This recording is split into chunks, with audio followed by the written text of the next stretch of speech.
We've been buying new equipment, expanding our fields, clear-cutting all our mature trees, and in this episode, in back-to-back months, we're buying another new field. But it isn't going to happen without a little bit of trouble.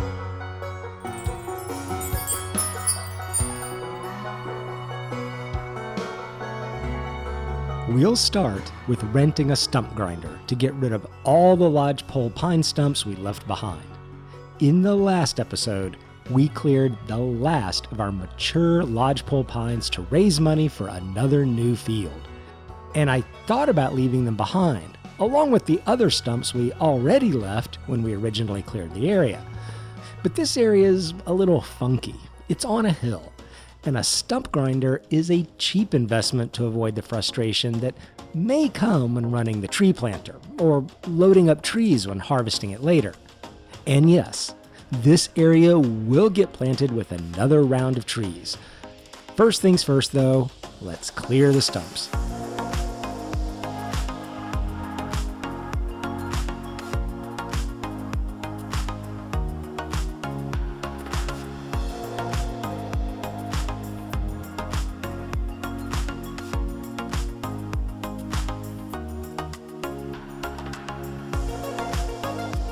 Okay, the stumps are all cleared, even the really big ones from when we first bought the field and cut everything down.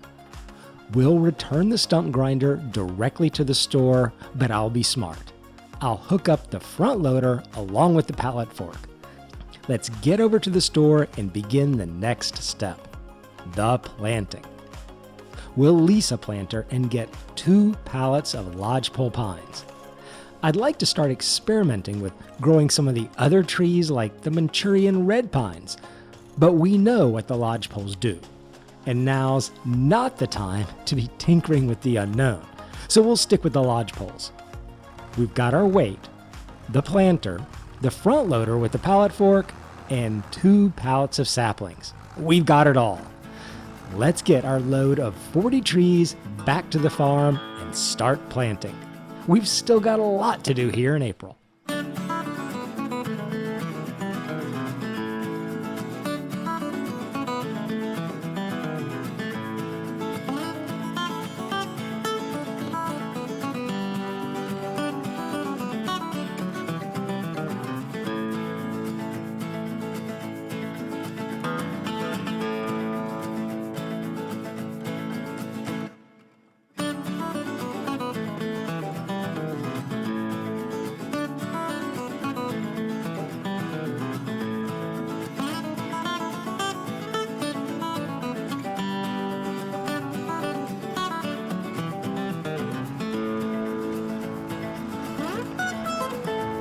All right, that's it, folks. The new trees are all in.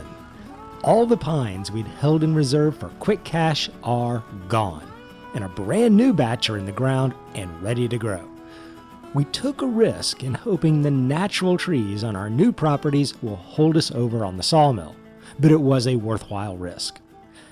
I do say, the new saplings look really good in this area with all the stumps gone. I'm glad with the decision to get it all cleared and nice looking. As the next big thing here in April, we're going to buy a new field. But first, before I forget, we need to go fetch some water from the new watering hole and top off both the goat pens and the mushroom house. Everything was getting pretty low. The John Deere is getting fairly worn and in need of some repairs, but we can't afford it right now.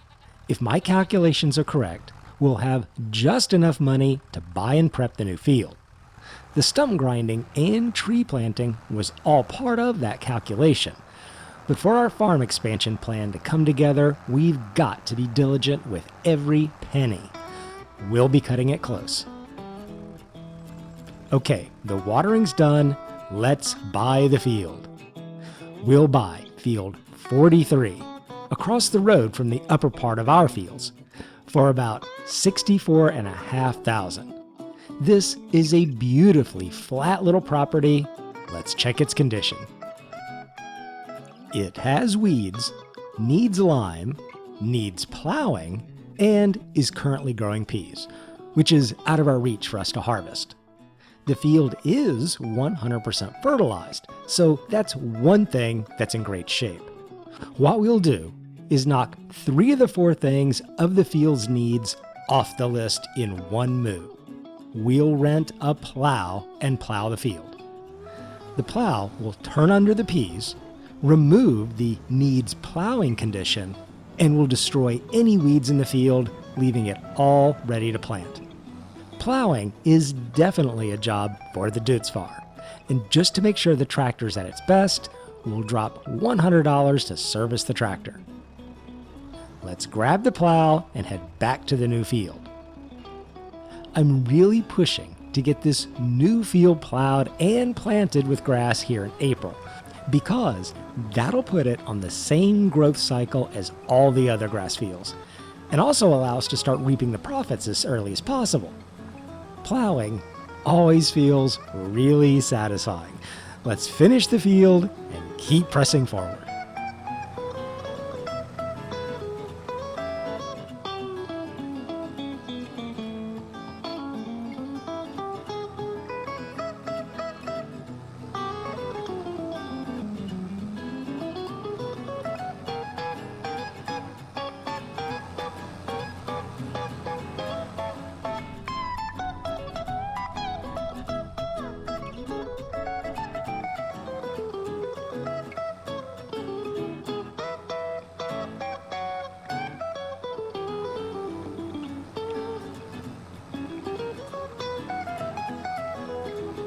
All right, a beautifully plowed field. Now, before it gets completely dark, let's get it planted. The cedar attachment we bought for the grass roller will get its second use. Very handy, and I believe this won't take very long at all.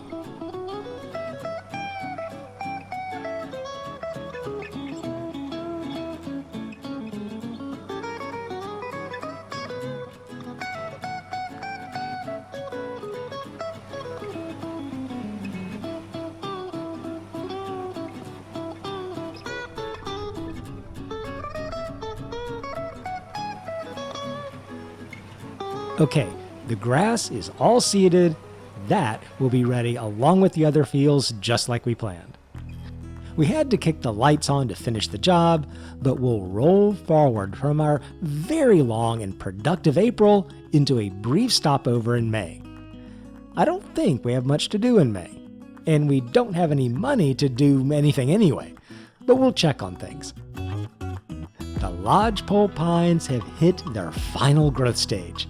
They should be fully mature in 14 months, so July of next year, they'll be ready to cut for whatever we need. The new field is growing. Everything else is what I expected.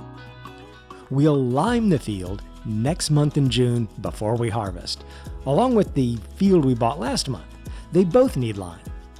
We'll be selling short planks in June, so we'll be able to afford the lime spreader and the lime. That should be fine. With that, we'll move forward into June and take care of that final bit of grass care. All right, it's June. It's early. Let's grab the John Deere. It's what can use the front loader. Position the trailer a little bit and get some timber loaded.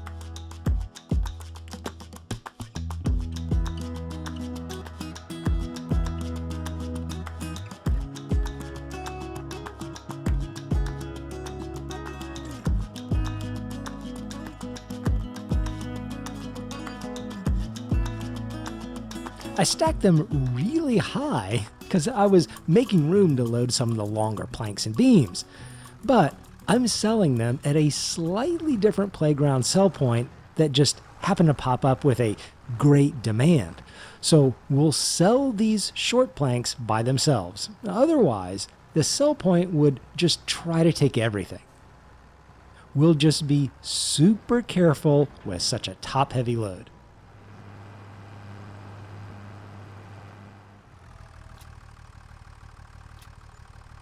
Almost $15,000, getting us out of an almost $2,000 debt and giving us plenty of money to handle the liming.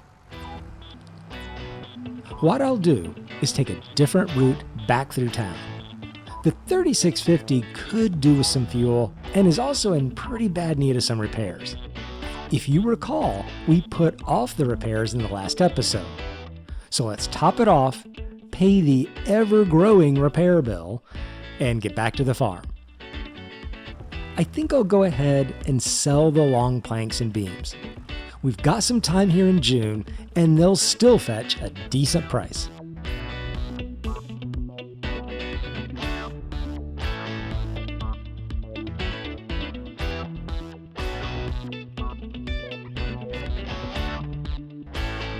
A very quick load and a nice, stable trailer of milled timber. We'll trundle these over to the playground sell point and watch the account grow. 11,500, 22,500 in the account.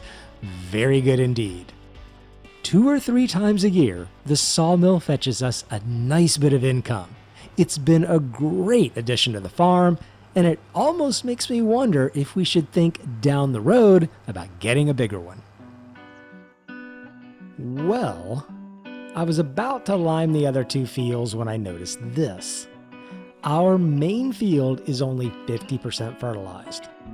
For the second time in a row, I've forgotten to roll the field after baling and wrapping.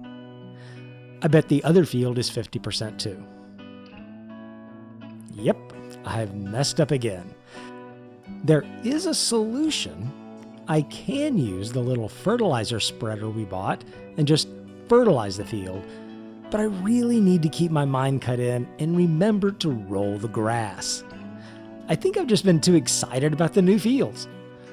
But now it's lime time. I rented our lime spreader and bought 2 bags of lime. Lime goes very quickly when spreading, so it may not be enough, but we've got some at the mushroom house if we run a tiny bit short. We'll just have to see.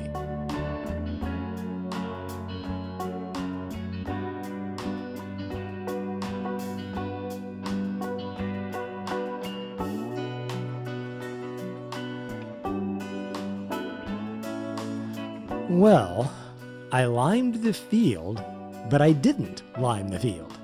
It still needs lime.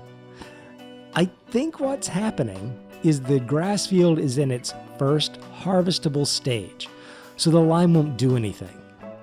If it was still growing or freshly harvested, it would, but I can only assume we caught it too late. It would make sense.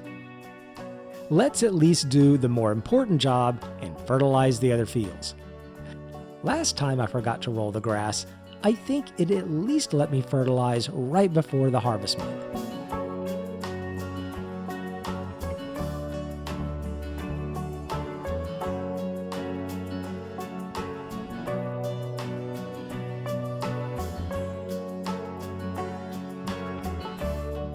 Foiled again.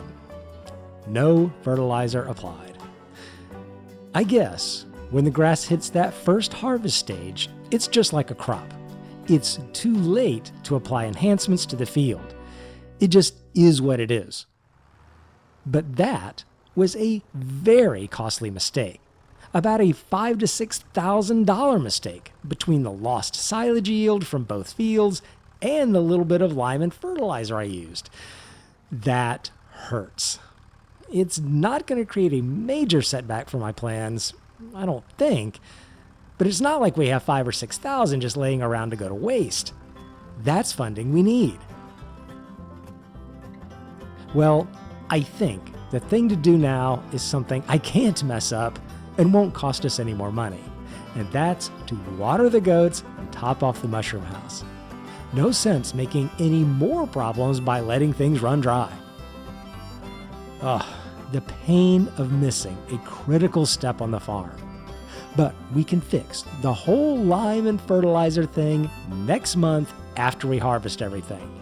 We'll have our 2 new additional grass fields to add to the silage count, and I think we'll even be buying a shed in the next episode. Hope you enjoyed watching all the successes and failures, and I'll see you in the next one.